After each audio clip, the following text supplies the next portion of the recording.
Episode की शुरुआत होती है ससाकी से। दोस्तों, ये वही लड़की है जो यूजी की स्कूल फ्रेंड थी और उसके ऑकल्ट क्लब का भी हिस्सा रह चुकी है। यहीं पर उसके सामने आता है किंजाकू, जो कामली उसे बताता है कि वो एक जुजुत्सु सॉर्सरर है।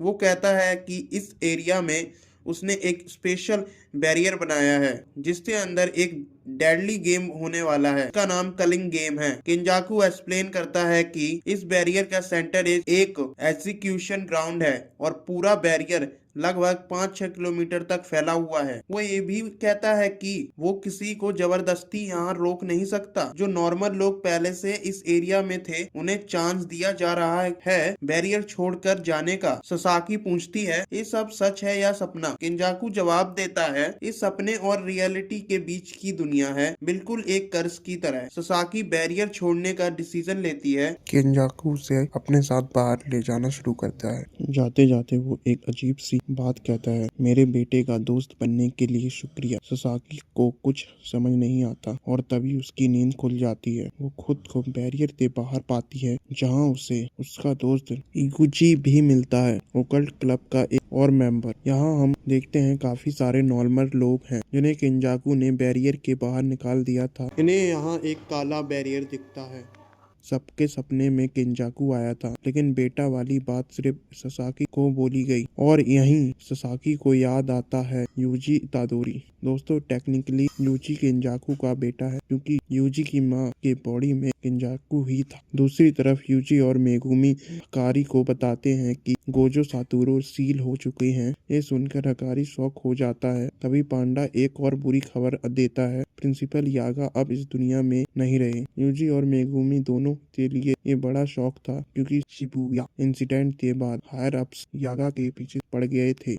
यूजी को ये बात इसलिए भी ज्यादा हर्ट करती है क्योंकि यागा पांडा के लिए फादर जैसे थे। हकारी भी काफी इमोशनल हो जाता है और फाइनली कलिंग गेम ज्वाइन करने के लिए मान जाता है, लेकिन फ्री में नहीं। उसे जुजुत्सु लॉज में चेंजेस चाहिए ताकि वो अपना फाइट क्लब ओपनली चला सके। मेगुमी कहता है, जो चाहिए मैं करवा दूंगा क्योंकि मैं जैनिंग क्लैन का हेड हूँ। ये सुनकर हकारी और भी ज्यादा शॉक हो जाता है। उसे लगता है अब उसके पास फुल पावर होने वाली है। उसे ये नहीं पता था कि माकी ने जैनिंग क्लैन का सफाया कर दिया है। तभी एक शिकीगामी आता है, कोकाने एक कलिंग गेम का मैसेंजर है। कोकाने बताता है कि कशिमो नाम का एक प्लेयर ने 100 पॉइंट्स देकर एक नया रूल ऐड किया है। अब कोई भी किसी भी प्लेयर की डिटेल्स देख सकता है, जैसे नाम, पॉइंट्स और कॉलोनी। कोगाने कहता है, मैं यूजी का पर्सनल इन्फॉर्मर हूँ। ये सुनकर मेगुमी शॉक हो जाता है क्योंकि यूजी ने अभी तक गेम में ही एंटर नहीं किया था।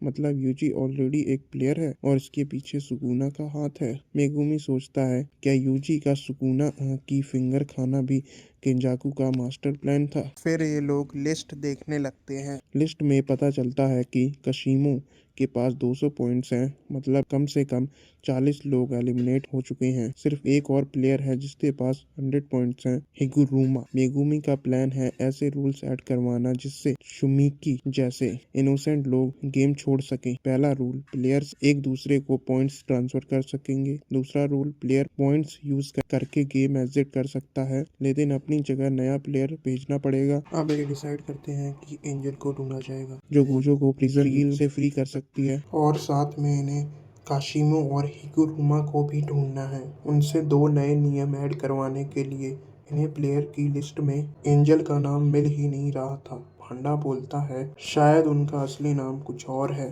टेंजिन ने इन्हें बताया था कि एंजल टोक्यो नंबर 2 वाली कॉलोनी में है। हकारी पूछता है, वो दिखने में कैसी है?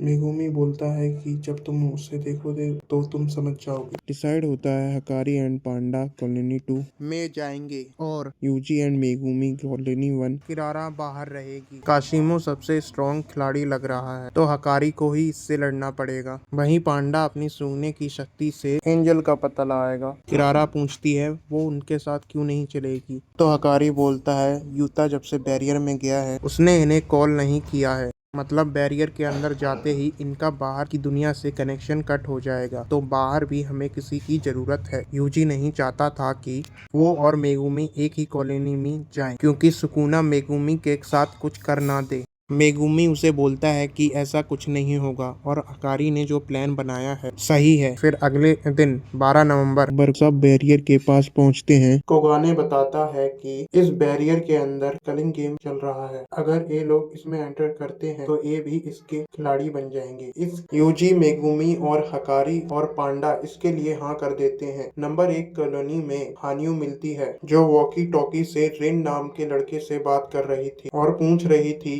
कि और कितना टाइम लगेगा। वहीं रिन आसमान की तरफ देखते हुए किसी का इंतजार कर रहा था। हानियो अब अपनी कर्स टेक्निक का इस्तेमाल करती है जिससे उसके बाल किसी जेट के इंजन में बदल जाते हैं, एक प्लेन की तरह उड़ने लगती है। कॉलोनी के बाहर यूजी और मेगुमी कहता है कि इन्हें पुराने सॉर्सरर्स से थोड़ा बच के रहना होगा क्योंकि उनके लिए इंसान की जान की कोई कीमत नहीं है। 1000 साल पहले तो लोगों को लड़ने में ही मजा आता था, इसीलिए तो उन्होंने किंजाकू के साथ कॉन्ट्रैक्ट बनाया होगा और वो कलिंग गेम के खिलाड़ी बने होंगे।